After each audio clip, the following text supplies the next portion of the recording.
I was eating at this restaurant when I suddenly noticed something really weird. The restaurant got surrounded by a bunch of police cars out of nowhere.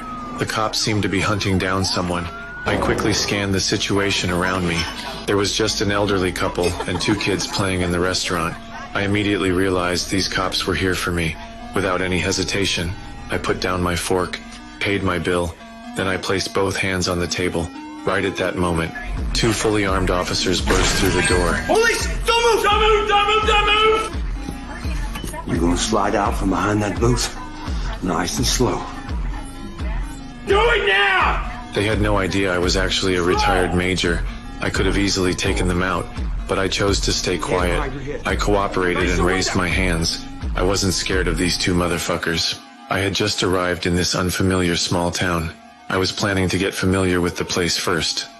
The cops escorted me to the police station. A female officer came over with a registration form. She wanted to ask for my personal information, but I didn't say anything. I carefully observed every detail in the police station. My behavior pissed off the fat chief.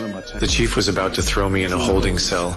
At the crucial moment, a black detective stopped the chief. This detective seemed more polite. He took me into a conference room alone. He explained why they arrested me. Last night, a brutal murder happened in town.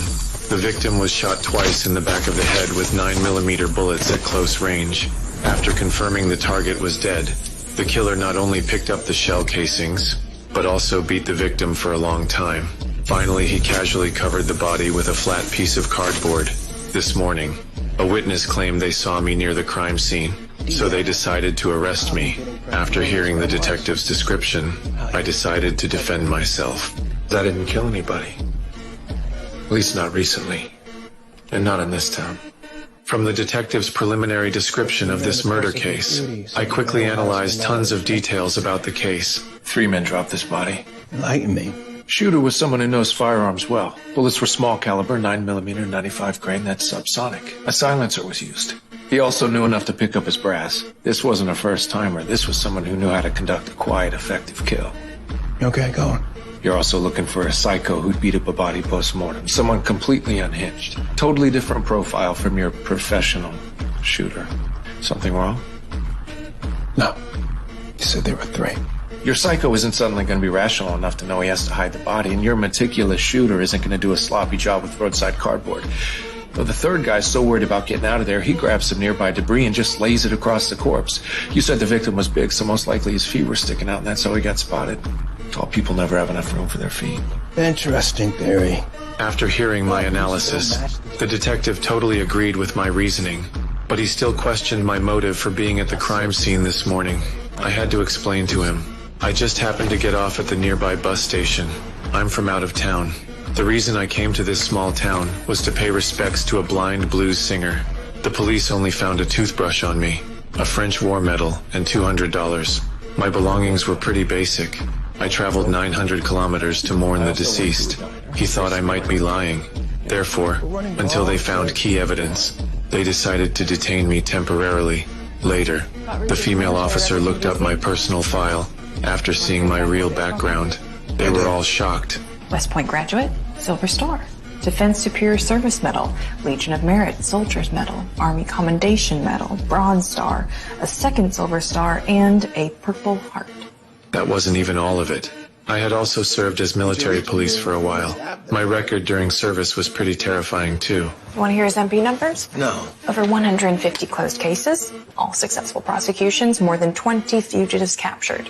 What in God's name does a guy like that doing in Margrave? What's a guy like that doing in jail? Later, the police thought I had a pretty impressive background and amazing reasoning abilities. They wanted me to help them with the autopsy. When I saw the deceased's swollen hands from rubber allergies, my heart suddenly started racing uncontrollably. Then, I didn't wait for the coroner to finish talking. I directly stated information that even the coroner didn't know. Killers must have worn some kind of polyvinyl protective suit to keep blood DNA off themselves. The victim grabbed it in the struggle, causing his fingertips to swell in a histaminic reaction. His dental work's off because he had his teeth fixed wherever he was living at the time. Broke his right arm when he was 8, had it set in Berlin. Had his tonsils taken out at 10 in Seoul. When I saw the body, my guess was right. This victim was actually my brother I hadn't seen in years. We were wrestling.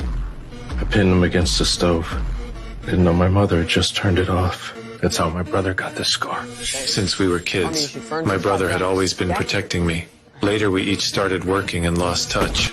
But in my heart, my brother was incredibly smart and excellent. He was always the brother I admired most. When I think back to that familiar yet cold body in the morgue, right now, I can no longer suppress the rage in my heart. You okay, Richard?